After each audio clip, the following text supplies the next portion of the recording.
It meant fun. It meant excitement. Place for me to work with a lot of people who share the same passions as I did. Tech-oriented people, creative people, and very business-oriented people all thrown into one major. Synergy also between students that they felt that they had a common goal working toward a career. The ability to do lots of different things and have the hands-on exposure to whatever it was you were interested in. I guess the thing it means most to me is just a huge opportunity. That experience kind of set me up for what the industry has become. You learn so much more that's outside of RTF. I wouldn't be the person that I am today without it. His philosophy really was you learn by hands-on, you learn by doing. And in radio, TV, film, there's certainly a lot of hands-on doing.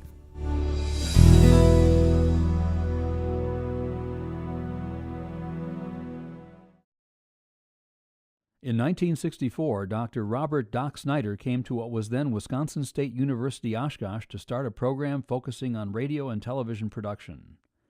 As he began to develop the new program's curriculum, Doc took steps to develop an educational radio station. My first real good memory is helping Bob hang curtains in the old Fuller Goodman office.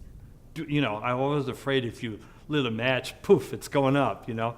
But it was interesting to work out of there. You had to be quiet because you could hear it right through the rooms. It had a Gates, I think it was a Gates yard. It was a board like that. The most memorable occasion was really the time we had to string the wire to Grudenhagen Hall and put the radio station on the air, and had at night, about midnight. On April 20th, 1966, WRST, the radio station of the Titans, became the first FM station in Oshkosh, and went on the air with 10 watts at 88.1 on the dial. Well, that old clock in the wall says it's just about time to get out of here. I want to thank you for staying tuned to me. I'm Bill Ruddard, and this is the Boss Beat Show. You're listening to WRST FM, 88.1 megacycles from Oshkosh, Wisconsin. First in Titan Sports, bringing you all Titan football games, and we'll be bringing you all Titan basketball games. 6:30 and time for news. From our WRST-FM News and Sports Desk in the facilities of the Associated Press, it's time now for Update, a 30-minute comprehensive summary of the latest news and sports. Now for Part 1 of Update, the latest news. Here with the headlines and stories is your reporter. He knew probably as much about music as a lot of people ever will. He decided that he wanted to have a jazz program of his own. And so he started Jazz City, and that was, quote unquote, I guess, his baby. Welcome to Jazz City.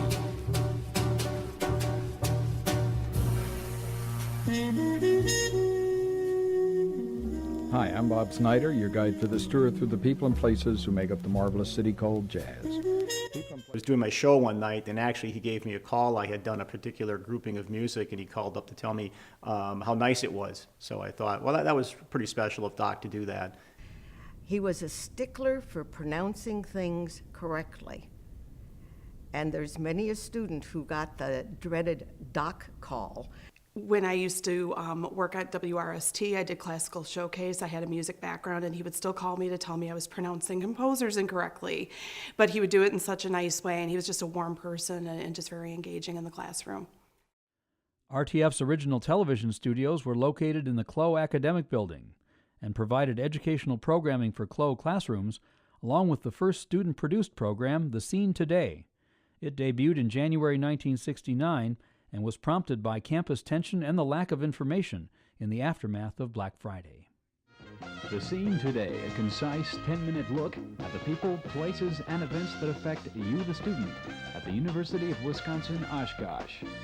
Let's begin our tour on the second floor of the Social Science Building at the WSUO Television Studios.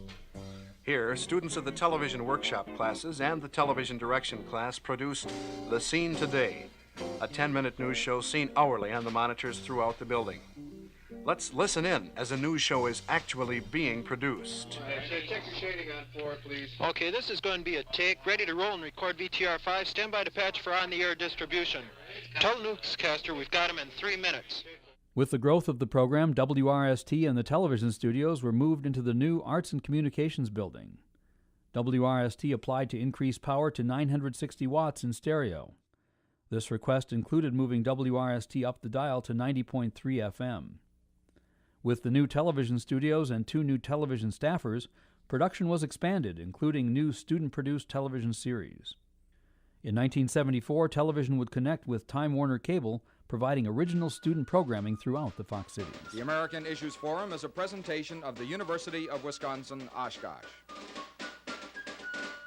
The lateral step, or step turn, is a relatively new maneuver to most skiers. However, this technique has been employed by racers for many years. This is William Conrad, better known as the private investigator Frank Cannon, on a CBS television series on Wednesday nights entitled Cannon. Mr. Cannon, how do you like playing a private investigator? Well, that and pub crawling in Oshkosh are my 2 favorite pastimes. Film was also an integral part of the RTF program. Doc's friendship with the great documentary filmmaker Pare Lorentz resulted in Lorentz serving as a visiting lecturer on campus. Early on, in the early years, the film component of radio TV film was powered by Bob Jacobs and Harris Lichty. Harris was the guy who taught history of film, and he created the International Film Series, which is still with us today. Bob taught the production courses, and his strength was in industry contacts. Years ago, the Grand hosted just about every famous opera singer. Today, it's a movie house. But each night, for the past 2 weeks after the show's end, filming of Exit Dying begins. From midnight to dawn, a crew of 110 shoot scenes for the 90-minute movie. Only 2 of the crew can be termed professional. One is the leading man, Henry Darrow, known for his roles in High Chaparral and Harry-O. The other is director Bob Jacobs, who formerly worked in Hollywood and is now a professor at UW Oshkosh. Other important thing about the 1990s was we created Film Society. And that was a way to take filmmaking education beyond the classroom. We wanted our students to be able to view films together, talk about films together, and make films together.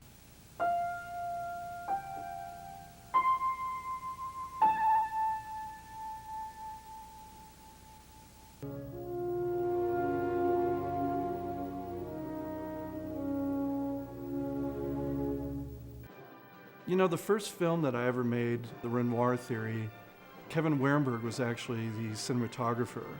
And it was us going together and taking something that I had written and actually visualizing it and actually shooting and directing actors. And it was just something that was really eye-opening to me.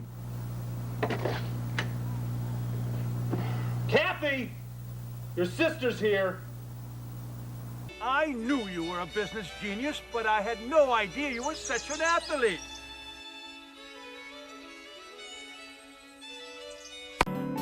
You're still unsure, but what we are is who we'll be.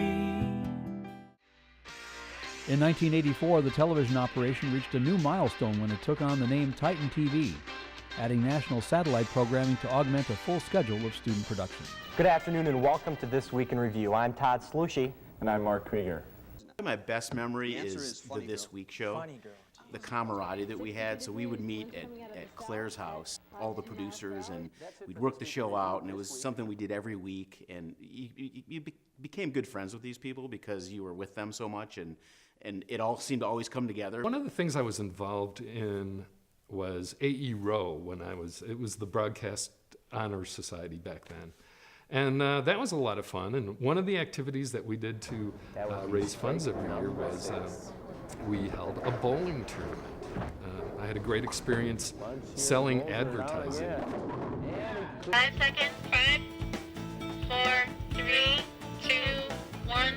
Ready, camera 3, take camera 3. And hello everyone, I'm Patrick Moore. I'm an alumni of the University of Wisconsin Oshkosh, and we're here again for AT. This is the 3rd year in a row. And the fun continues. We're at By Gosh Fest for the rest of the afternoon here. We're gonna be here for another half hour or so, so stop on out. You gotta stop by. We got a free hotel that we're giving away. Here is our opening kickoff. Peterson tees it up, and we are underway.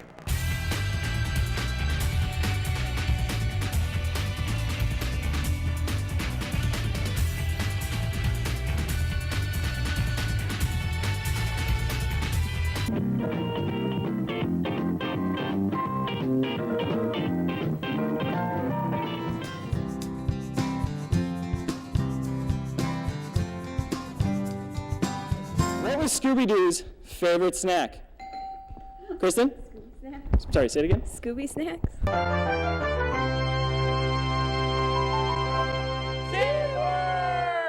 There's no I in it. We celebrate the extraordinary accomplishments achieved by our students. From the day Doc Snyder arrived to build this program, students have created an impressive and consistent track record of quality, award-winning productions. With your 5:55 news update on 90.3 WRST, I'm Spencer Wagon. Republican presidential candidate and former Speaker of the House Newt Gingrich spoke at the Kolf Sports Center on the UW Oshkosh campus this morning. Seriously? Why are you so hard to find? And when did you get so fast? Emma, what are you doing? I had to find you. I have to talk to you. Battlefield soldier. And there's a song about the battlefield soldier. And that's, when you hear that song, the battlefield soldier, that's who you're talking to. Listen.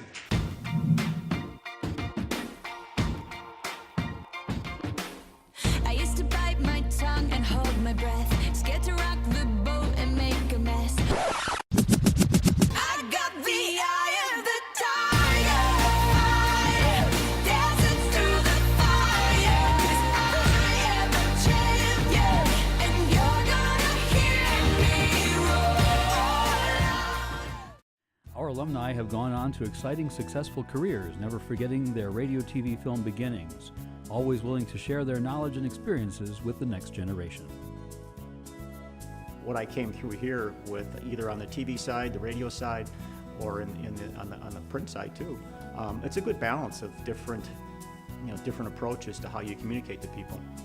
Well, you learn the nuts and bolts for sure of how the radio station works, of how the TV station works, how to operate cameras. But it's really how you relate to other people. It just gave me a whole different appreciation, even for things that I see in media right now. The wealth of experience and the wealth of knowledge that I've gotten has helped me get a job, has helped me succeed in that job, has helped me go full time at that position. All of the things that we are capable of doing here and have the ability to do, and that the faculty allows us to do. I just don't think that it would be the same if I had been anywhere else. Oshkosh is it. As we move into the next 50 years, radio, TV, film will continue to adapt to the media environment, seeking ways to update and maintain professional production facilities and cultivate opportunities that will allow our students to gain a strong industry education, forging a path to their futures. If a professor loves what he's doing, it shows in the way he teaches and the way his students produce. And I think that's a legacy and a tribute to my husband as a wonderful teacher.